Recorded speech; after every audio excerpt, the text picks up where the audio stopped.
श्री गणेशाय नमः। ओम नमो भगवते वासुदेवाय। जय श्री राधे कृष्ण, जय श्री हरि।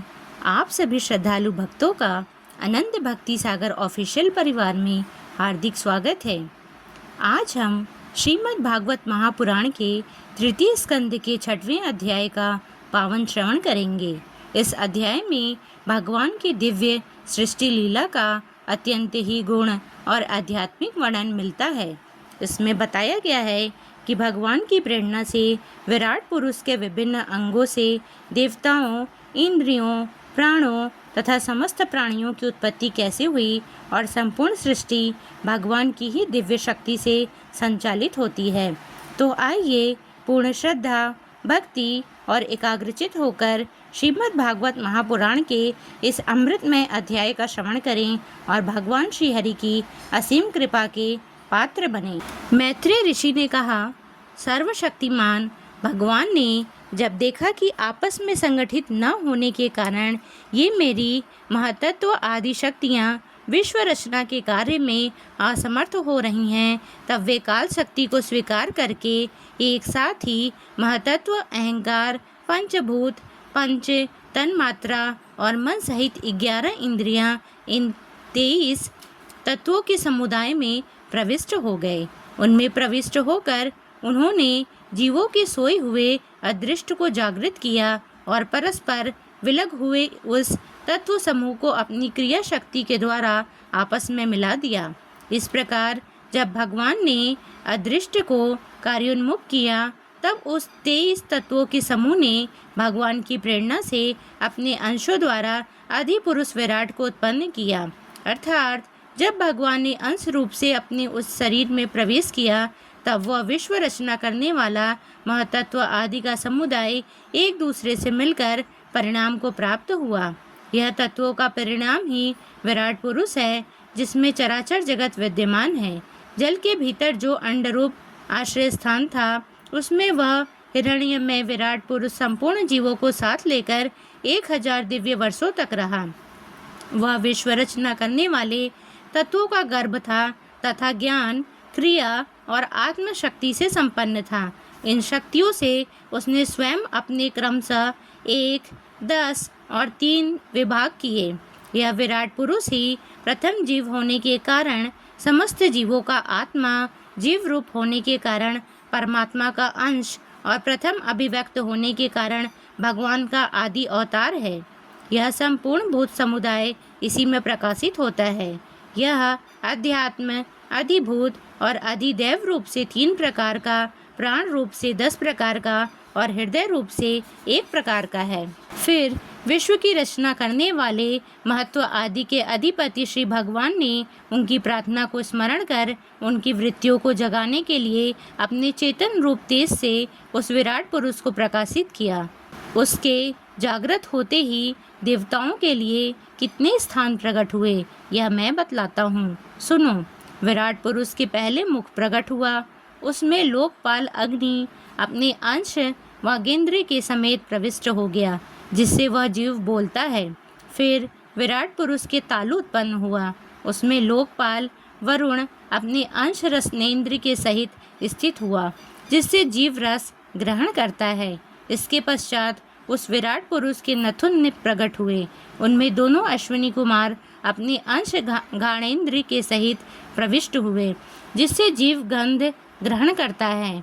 इसी प्रकार जब उस विराट देह में आंखें प्रकट हुईं, तब उनमें अपने अंश नेतेंद्र के सहित लोकपति सूर्यदेव ने प्रवेश किया, जिस नेतेंद्र से पुरुष की विविध रूपों का ज्ञान होता है। फिर उस विराट विग्रह में त्वचा उत्पन्न हुई, उसमें अपने अंश त्वगेंद्र के सहित वायु स्थित हुआ, जिस त्वगेंद्र से जीव स्पर्श का अनुभव करता है।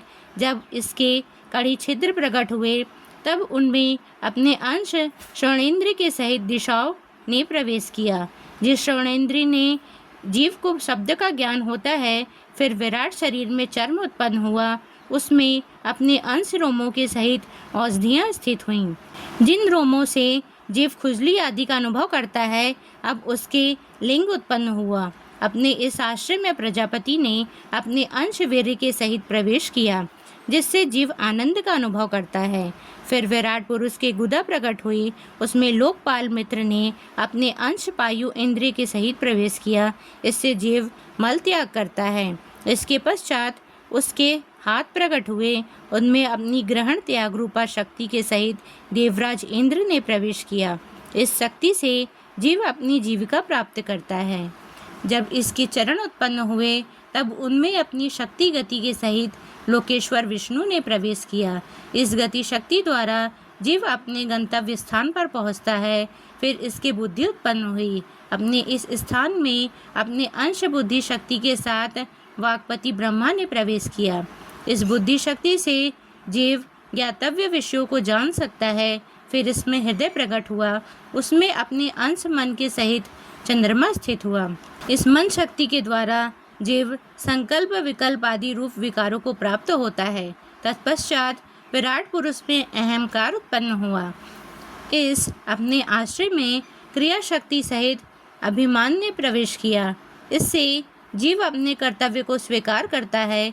अब इसमें चित्त प्रकट हुआ, उसमें चित्त शक्ति के सहित महातत्व स्थित हुआ। इस चित्त शक्ति से जीव विज्ञान को उपलब्ध कराता है। इस विराट पुरुष के सिर से स्वर्गलोक, पैरों से पृथ्वी और नाभि से आकाश उत्पन्न हुआ। इनमें क्रमशः सत्व, रज और तम, इन 3 गुणों के परिणाम रूप देवता, मनुष्य और प्रेत आदि देखे जाते हैं। इनमें देवता लोग सत्व गुण की अधिकता के कारण स्वर्गलोक में, मनुष्य और उनके उपयोगी गौ आदि जीव रजोगुण की प्रधानता के कारण पृथ्वी में तथा तमोगुणी स्वभाव वाले होने से रुद्र के पार्षद गण दोनों के बीच में स्थित भगवान के नाभि स्थानीय अंतरिक्ष लोक में रहते हैं। विदुर जी, वेद और ब्राह्मण भगवान के मुख से प्रकट हुए। मुख से प्रकट होने के कारण ही ब्राह्मण सब वर्णों में श्रेष्ठ और सबका गुरु है। उनकी भुजाओं से क्षत्रिय वृत्ति और उसका अवलंबन करने वाला क्षत्रिय वर्ण उत्पन्न हुआ, जो विराट भगवान का अंश होने के कारण जन्म लेकर सब वर्णों की चोर आदि के उपद्रव से रक्षा करता है। भगवान की दोनों जांघों से सब लोगों का निर्वाह करने वाली वैश्य वृत्ति उत्पन्न हुई और उन्हीं से वैश्य वर्ण का भी प्रादुर्भाव हुआ। यह वर्ण अपनी वृत्ति से सब जीवों की जीविका चलाता है। फिर सब धर्मों की सिद्धि के लिए भगवान के चरणों से सेवा वृत्ति प्रकट हुई और उन्हीं से पहले पहल उस वृत्ति का अधिकारी शूद्र वर्ण भी प्रकट हुआ, जिसकी वृत्ति से ही श्रीहरि प्रसन्न हो जाते हैं।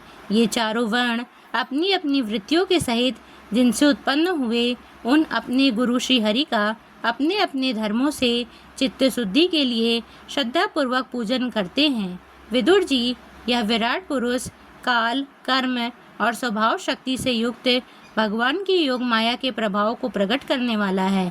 इसके स्वरूप का पूरा वर्णन करने का कौन साहस कर सकता है। तथापि प्यारे विदुर जी, अन्य व्यवहारिक चर्चाओं से अपवित्र हुई अपनी वाणी को पवित्र करने के लिए जैसी मेरी बुद्धि है और जैसा मैंने गुरुमुख से सुना है, वैसा श्रीहरि का सुयश वर्णन करता हूँ।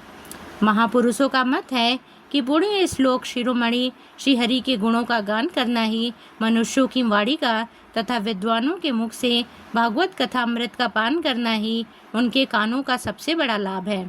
वत्स, हम ही नहीं, आदि कवि श्री ब्रह्मा जी ने 1000 दिव्य वर्षों तक अपनी योग परिपक्व बुद्धि से विचार किया, तो भी क्या वे भगवान की अमित महिमा का पार पा सकेंगे। अतः भगवान की माया बड़े बड़े मायावियों को भी मोहित कर देने वाली है। उसकी चक्कर में डालने वाली चाल अनंत है। अतएव स्वयं भगवान भी उसकी था नहीं लगा सकते, फिर दूसरों की तो बात ही क्या है।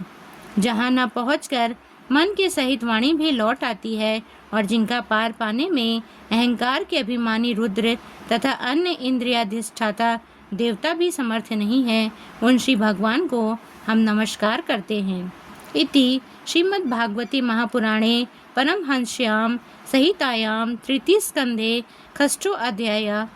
प्रिय भक्तों, इसी मंगलमयी भावना के साथ श्रीमद् भागवत महापुराण के तृतीय स्कंद के 6वें अध्याय का पावन श्रवण यहीं पूर्ण होता है। यदि इस कथा के वाचन में मुझसे कोई त्रुटि उच्चारण की भूल अथवा किसी प्रकार की गलती हुई हो तो मैं आप सभी श्रद्धालु जनों तथा भगवान श्री हरि के श्री चरणों में विनम्रता पूर्वक क्षमा प्रार्थना करती हूँ। मेरा एकमात्र उद्देश्य श्रीमद् भागवत महापुराण के पवित्र अमृतमय और कल्याणकारी वचनों को अधिक से अधिक घरों तक पहुँचाना है, ताकि प्रत्येक व्यक्ति भगवान की भक्ति, धर्म और सदाचार के मार्ग पर आगे बढ़ सके। यदि आपको यह कथा पसंद आई हो तो इससे आपको आध्यात्मिक लाभ मिला हो तो कृपया इस वीडियो को अधिक से अधिक लाइक करें, अपने परिवार और मित्रों के साथ शेयर करें तथा हमारे चैनल अनंत भक्ति सागर ऑफिशियल को सब्सक्राइब करके बेल आइकन अवश्य दबाएं, ताकि श्रीमद् भागवत महापुराण और अन्य दिव्य कथाओं का लाभ आपको सबसे पहले मिलता रहे। अंत में सभी भक्त प्रेम से बोलिए श्रीमद् भागवत महापुराण की जय, श्री कृष्ण भगवान की जय। राधे राधे।